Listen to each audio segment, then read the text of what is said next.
BNP ক্ষমতায় এলে বাংলাদেশে কোরআন সুন্নাহর বিরোধী কোনো আইন করা হবে না, এমন মন্তব্য করেছেন দলের স্থায়ী কমিটির সদস্য সালাউদ্দিন আহমেদ। রাজধানীর মহাখালীতে গাউসুল আজম জামে মসজিদ সংলগ্ন কমপ্লেক্সে আলিয়া মাদ্রাসার শিক্ষক কর্মচারীদের সংগঠন জামিয়াতুল মোদারেসিন এর সঙ্গে বৈঠক শেষে সাংবাদিকদের সঙ্গে কথা বলেন তিনি।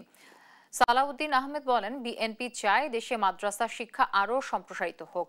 এ সময় বিএনপির আরেক স্থায়ী কমিটির সদস্য নজরুল ইসলাম খান বলেন, বিএনপি ক্ষমতায় এলে মাদ্রাসা শিক্ষা ব্যবস্থায় কোনো রাজনৈতিক দলের প্রভাব থাকবে না। ইসলামের শিক্ষার সম্প্রসারণ ও রাষ্ট্রের স্বাধীনতা রক্ষায় কাজ করবে বিএনপি। একটি নির্ধারিত দলীয় রাজনীতির অঙ্গনে পরিণত করতে চায় না।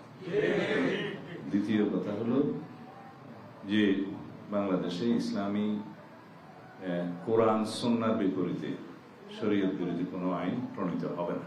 কোন দলের প্রভাব এমন ভাবে চাপানো ঠিক না যেটাতে মনে হয় যেন দখল করা হয়েছে, যেটা আপনারা বলেছেন। এটা তো জবরদস্তি, সেটা কৌশলেই হোক আর বাস্তবেই হোক।